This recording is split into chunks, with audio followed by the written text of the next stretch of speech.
Hello and welcome back to Man v Film. It's time for February's watch pile. Another month where I was hoping to do better than I maybe did. But, ultimately, still happy with the month. So, as usual, let's dive into all the titles I added to the collection this month. Let's start with the 88 films release of Masters of Cinema. My friend Paige sent me this, and my goodness, it was such a joy to revisit. I haven't seen this one in a good number of years. I first saw it in the cinema when it came out. Loved it. Absolutely loved it. Next up, we have a couple of Death Crocodile titles. First up, we have Signals, A Space Adventure, and In the Dust of the Stars. Now, these two films were announced in Eureka's Master of Cinema DEFA box set, and I'm looking forward to checking them out because I think that set looks terrific, and I want to get an idea of what the other kind of movies are going to be like as well. And also from Death Crocodile, another animated film is Gwen and the Book of Sand, which was such a surreal, odd, and very atmospheric type of film. Great deal of fun to be had with it. Really weird and trippy. Just 67 minutes as well. A really easy one to throw on. Next up, from a label that I can never pronounce properly. Now, it's either cinematography or cinematograph. Don't know. Either way, Little Darlings was their first release, 4K, which was selling out, and I had heard great things about it. Wasn't prepared for how fantastic it was. This was exceptional. 5 out of 5 type of movie. I loved it. Took the kind of teen sex comedy and put a different spin on it by making them girls instead of boys, and then added in the whole kind of construct of dating and peer pressure. Phenomenal. The Vinegar Syndrome releases this month. We had The Possession of Joe Delaney, which was a melodramatic horror that was hideous. We had Jess Franco with White Cannibal Queen, which was tedious. We had The Carpenter starring Wings Hauser, which was actually really good. I loved this one because it almost felt like it didn't know what it wanted to be. Kind of ghost story, a woman with a kind of psychological issue that was going on, and this Carpenter could have been a figment of her imagination, and the conversations that they have were really intriguing and fun. I thought that was actually a great release and really enjoyed it. From Radiance, we have What Happened Was, directed and starring Tom Noonan, about a first date for a couple who work together. Again, it was one of those ones where I was like, I don't really know if this is for me, only to find myself absolutely captivated by everything that was going on. Next up, we've got the double pack, Nomad, and My Heart Is That Eternal Rose by Patrick Tam. Nomad is about 4 people who feel as if they can take on the world and are trying to find romance, and it's one of those ones where it's all about that youthful energy, and then for no reason whatsoever, there's a absolutely crazy last 5 minutes, which was ridiculous. The second film on here, My Heart Is That Eternal Rose, is about a couple who are pulled apart because of a gangland deal that goes wrong. Years later, she's the mistress to a gang leader. He's a hitman that comes back at his hometown, and they kind of reconnect. Again, terrific. It's a great double pack. Another month, another Kinji Fukasaku movie. This one, Hokuriku Proxy War. I've done my review already for it. Amazing. Loved it. And then we have The Cat, which was absolutely outstanding. It was a phenomenal film and one that you should definitely pick out. All about a heist with a mastermind is watching over, like a puppet master, pulling all the strings of the criminals and the police alike. Absolutely wonderful. Next, a bunch of Masters of Cinema releases. We have Cirque in Germany. 3 short films, 3 feature-length films. I have watched all this set, and this was fantastic. A real winner for me. I thought there would be at least something in here that maybe just didn't hit its mark or didn't strike me as fantastic as it was. Nope. They were all terrific. Dr. Vampire, I won't spend too much time on, as I put a review up the other day. Fun, forgettable, not essential. More Fukasaku with Legend of the Eight Samurai, which is kind of like his attempt to fix a lot of the issues with Message from Space. Very similar story, but better done in this movie. And then we have the Johnny To film, Running on Karma, which was one of the most fun watches this year for me so far. I just thought it was absolutely terrific. And then another masterpiece from Masters of Cinema, Cure on 4K. This was phenomenal. I love this movie. Every time I watch it, I'm more enamored with it. I think it's just absolutely terrific. I've got a review up for that already. If you haven't seen it, it's one you need to check out. Also from 88 Films is Mosquito's Squadron. It was fine. It was a product of its time. Nothing fantastic. I watched it. I'm going to sell it. I'm never going back to it. From the Italian collection, I got Orgasmo, which was a really twisted, I would say giallo, probably a thriller more than anything, where a woman is trying to cope after the death of her husband and realizing that she has become incredibly wealthy and falling into the hands of a couple of really duplicitous and nasty people. And I will finish off this month's films with one of my favourite giallis, and that is the 4K of Eyeball. Had to pick this one up. Watched it again. I utterly love it. Gialli on tour. It's crazy. They're on a bus tour. Someone is killing off the other patrons on this bus tour, and you need to figure out why. The reveal is terrific. Everything about it is wonderful. And the title is incredibly fitting because everybody's getting stabbed in their eye. That's everything I picked up. I was pretty happy with everything that I picked up this month. A couple of misfires there, like there's some Vinegar Syndrome titles, Mosquito Squadron, but they're all going on eBay and I'll get rid of them. Let's dive into my Letterboxd and we'll have a look at what I watched. So, started off the month with Virtuosity. Yeah. Ooh, on a silver lining, the month could only get better after that. In fact, I was going to put it on eBay, but I ended up giving it to a friend, which you can take as they might not be my friend anymore after giving them that.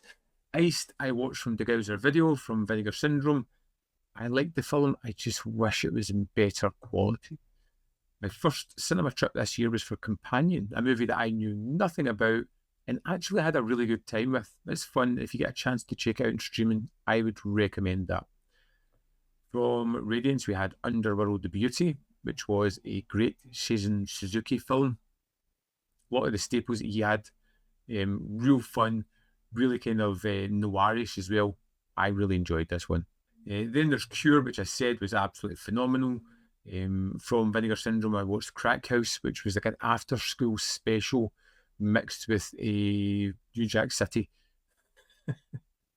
It was fun. I finished off the Louis Fuelade set with Time In, which was great again. The review for that is coming soon. Another Radiance film, Weak Spot. Go into that movie knowing nothing. It's really good. It's really surprising and twisted. It was a lot of fun. I watched the Banking Ras movie, The Bermuda Depths, which was fine, fun. It was nice. Carl Weathers is in it. It's kind of a fairy tale type of movie. I hadn't really heard of it before, but it was good. I had a screener of Transfers coming in 4K. I loved it. I know there's been people talking about the transfer. I didn't really notice anything particularly bad with it, but it's not my forte. I thought it looked decent enough. Transfers is a firm favourite of mine. Can't believe it's getting a 4K. We have the all-made double pack from Radiance, The Fiancés, Anil Posto. Good reviews on the channel if you're interested. Then there was the triple horror pack from Vinegar Syndrome, Demon Witch Child, which was hilarious. I watched it with the dub, which I think just increased my enjoyment throughout this one. Some of the things that she says is just downright amazing.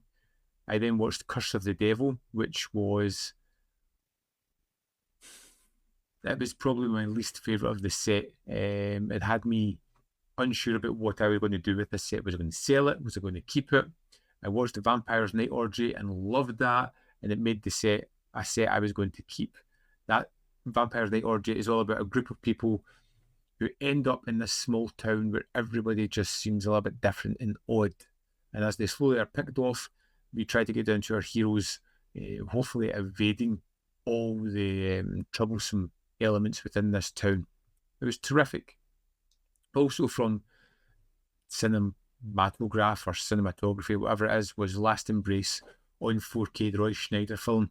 I loved this Jonathan Demme movie. It had very much a kind of Hitchcock feel to it. They were in his wheelhouse, and it was really twisted and surprising, and I think Schneider was terrific in the film. Double pack from Vinegar Syndrome, The Seventh Curse, which I've seen before. I have the 88 films release. I loved that. Witch from Nepal is coming soon on 88 films. It was a meh kind of movie. I wouldn't go back to it. A little bit disjointed, not as much action as I hoped for, and the plot was a little bit all over the place. Legend of the Eight Samurai was terrific. Running on Karma, getting great. Orgasmo, I talk about that. And then we have Love Letter was an extra film that is on the Underworld Beauty disc, which is a Seijun Suzuki film, which was great. An absolute terrific extra that I didn't know was there until I went into the extras. The Gorge I watched on Apple TV. Fine, I suppose. I'll never think about it again. Got more Cirque here. Dr. Vampire, just on the review. Eyeball, which I said. Next watch, I'm pretty sure is going to be a 5-star movie for me. Love it. Mosquito Squadron was average. The Cat was terrific. What Happened was great. Hokuriku Proxy War was terrific as well. And then we've got some of the Vinegar Syndrome here that I talked about. The Carpenter, I really enjoyed. White Cannibal Queen, I kind of didn't. Gwen in the Book of Sand was interesting. Masters of the Universe, terrific. And The Possession of Joel Delaney, which was my final movie of the month. Kind of average. Nothing special. Now let's, as always, go into the UK Blu-ray release calendar to see if there's anything that pops out at me. I'm interested in the Erotic Ghost Story trilogy, but I don't know too much about it, so I probably won't pick it up. Satan's Blood from Treasured Films. I watched the Vinegar Syndrome disc for that a while back. I kind of liked that movie. Performance in 4K from Criterion, but Criterion's, they'll hang about for a while, so you can wait for those. Is there anything else? I was interested in The Terminal Man, but I may watch that in Apple Player more than anything. We have Yojimbo and Sanjuro on 4K. Love those movies. I have the Criterion discs. I may upgrade at some point. Harlequin, I love. I have the 88 films release. I no need to upgrade that anytime soon. We've got the standard releases of the Louis Fuel set, which are terrific, and I would definitely recommend picking these up at some point. Then we have Don't Torture a Duckling on 4K, which is one if I've got the money, I may pick it up. It's just terrific. I love it. I do have the Blu-ray, but I feel it's one of my favourite gialli as well. I may need to get it. I will be getting the Radiance releases, Jetee, The Eel, and Hard Boiled, and hopefully Rulers of the City as well. I like everything that they've been putting out. Radiance, that is going to continue. Shaolin Boxers, I will probably get. I would like to get Short Night of Glass Dolls because I really like that one as well. But it's pricey, so it may have to wait a little while.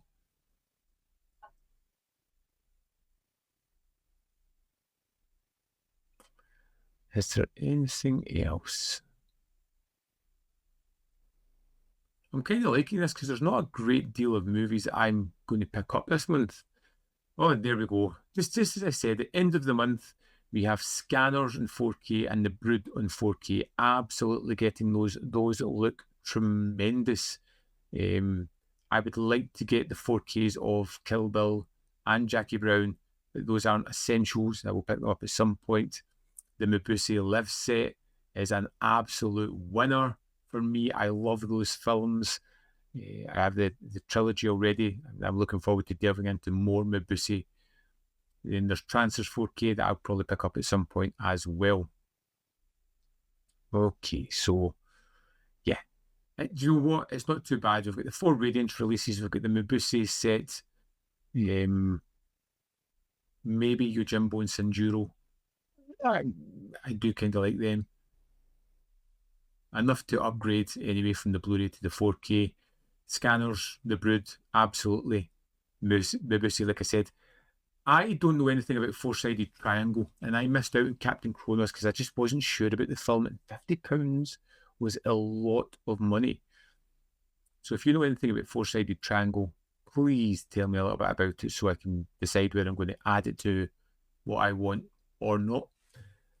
All in all, it was an interesting month. I started off my watch pile with 239. I added 26 movies. I watched 33, I think it was.